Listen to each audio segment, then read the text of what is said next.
खुलुमबाय आं जनालि बर' गोजोन मोनाबिलिनि बयनिसिमबो गाहाम हामलायनायखौ जासिहरनाय थाबाय। दिनै 2023 मायथाइनि 16 सेप्तेम्बर नोंथांमोननि थाखाय आं गोदान खौरां लानानै फैदों। अन्नानै नोंथांमोना भिडिअखौ जोबजासे नायलांदो। आसामनि मुंदांखा बयजोंबो सिनायजानाय सुकुर आली बिथाङा पुलिसजों हमजादों।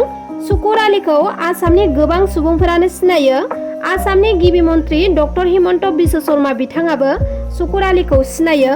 माब्लाबा गावखौ राजखान्थिगिरि होनना सिनायथि होयो आरो माब्लाबा शर्ट मुभिफोराव एक्टरनि फाव खालामो, जायनि थाखाय बयजोंबो सिनायजायो सुकुर आलीया। नाथाय बिथांखौ दायो पुलिसा हमबाय।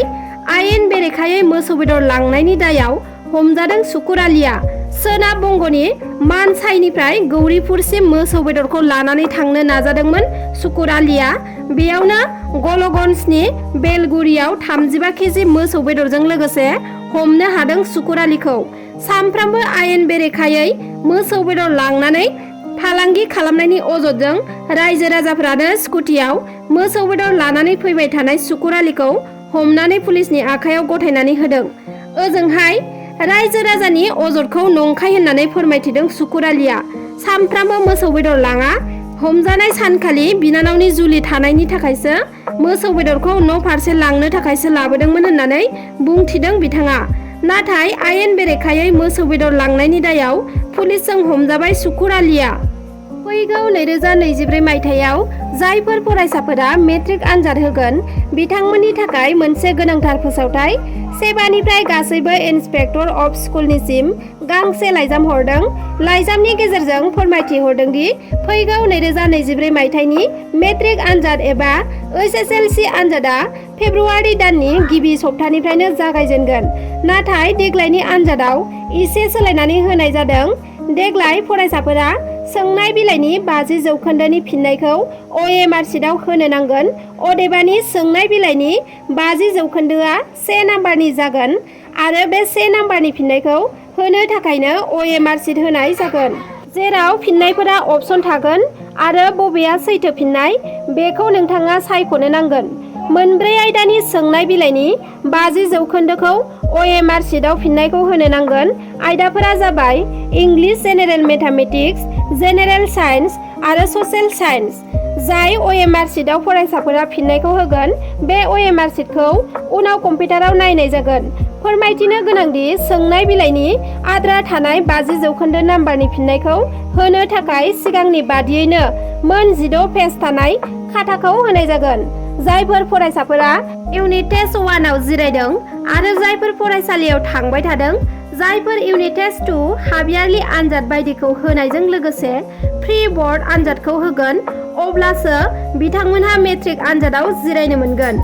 जायफोर फरायसाफोरा थांनाय 2023 मायथाइनि मेट्रिक आनजादाव उथ्रिसारनो हायाखैमोन आरो थाखो 10 आव मुं थिसनदोंमोन नाथाय इउनिट टेस्ट 1 खौ होनो मोनाखै, बेफोर फरायसाफोरा फरायसालियाव थांबाय थानायजों लोगोसे हाफ यारलि इउनिट टेस्ट 2 आरो प्रि बर्ड एग्जामखौ होनो नांगोन। अब्लासो बिथांमोना मेट्रिक आनजादखौ होनो मोनगोन। मोसानि गाग्लोबनायजों सासे सुबुङा गोब्राब जोखोम। बे जाथाया बरपेटानि बारागुवायाव जादों। मोसाया सासे सुबुंखौ गाग्लोबनानै मेगन थाइसेखौ अरख्लाबनानै लानानै थांदों। आबाद फोथाराव खामानि मावफुबाय थानाय समावनो हाग्रानि मोसाया फैनानै कदमालिखौ गाग्लोबदों। बेनि उनाव बिथांनि मेगन थाइसेखौ अरफ्रुनानै लानानै थांदों होननानै फोरमायथिदों। मोसानि गाग्लोबनायजों गोब्राब जोखोम जानो गोनां जादों कदमालि बिथाङा। उनाव फाहामथायनि थाखाय बिथांखौ फाहामसालियाव थिसननाय जाबाय। 2023 मायथाइनि लकसभा बिसायख'थिया फैगासिनो दङ। बे समाव गोबां सुबुंफोरखौनो दोलो नागारना गुबुन दोलोआव जयेन जानाय बायदिफोरखौ नुनो मोन्दों। मैया चिरां जिल्लानि चिरां दुवार आरो चिरां ब्लक BPFनि बानजायनायाव 2 नं दुनाबारियाव खुंनाय BPF दोलोनि जयनिं हाबाफारिया जानानै थाङो। बे हाबाफारियाव BPFनि गाहाय हाग्रामा महिलारि बिथाङा बाहागो लानानै गोबां बाथ्रा बुंनायखौ नुनो मोन्दों। बिथाङा दानि BTC सरकारनि EM रनजित बसुमतारी बिथांखौनो टारगेट खालामना गोबां बाथ्रा बुंनायखौ नुनो मोन्दों।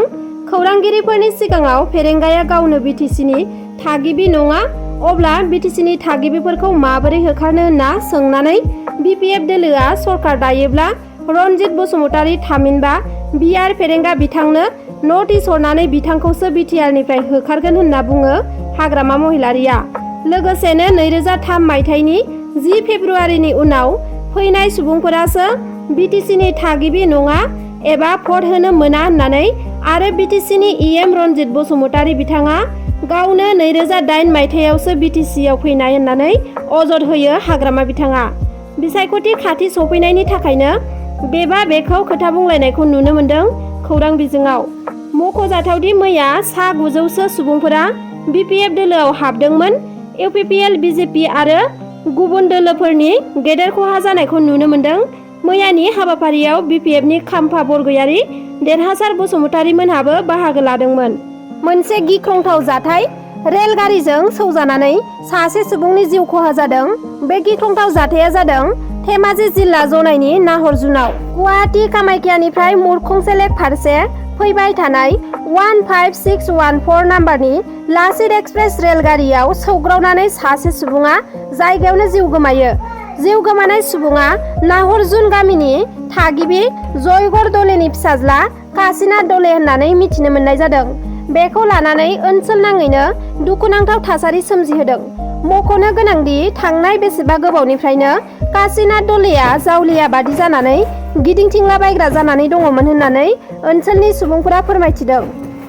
गुजरातनि फिल्म इन्डास्ट्रियाव मेकआप आर्टिस्टनि खामानि मावग्रा सासे सिख्लाया गावजों जमा थाफाग्रा 43 बोसोर बैसोनि सासे सुबुंजों इनायै खास्रि-बिस्रि बुथारजादों।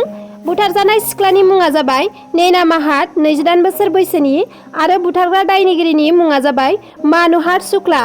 नैना माहात आरो मानुहार शुक्लाजों थांनाय 5 बोसोरनिफ्रायनो गोसो थोलायबोदोंमोन। नैना माहातआ गावखौ जुलि लानो थाखाय मानुहारखौ जर-जबस्ति खालामबाय थायोमोन आरो गावखौ सेंग्राया जुलि लायैनि थाखाय जिनाहारि खालामबोबाय थानायनि केसबो होनाय जादोंमोन। सिख्लाया सेंग्रानि सायाव केस होनायखौ सेंग्राया बोखारना लाफिननो थिनदोंमोन, नाथाय सिख्लाया केसखौ बोखारना लाफिनाखैमोन। बिनि थाखायनो सेंग्राया सिख्लाखौ खास्रि-बिस्रि बुथारना नालायाव गारना दोनदोंमोन। नाथाय सेंग्राया बिसि गोनांखामोन। बे बुथारनाय जाथायाव बिसियाबो लोब्बा दंमोन होनना मिथिना मोन्दों। उनाव बुथारनाय जाथायखौ पुलिसा खौरां मोननानै जाथायनि सायाव नायबिजिरनानै सानैबो दायनिगिरिखौ एरेस्ट खालामनाय जादों। दिनैनि खौराङा बेखिनियानोमोन। नोंथांमोना जुदि आंनि चेनेलखौ साबस्क्राइब खालामाखैब्ला अन्नानै साबस्क्राइब खालामनानै लादो। लोगोसे लाइक, शेयार, कमेन्ट खालामनो दाबाव। एसेनोसै, गोजोन्थों।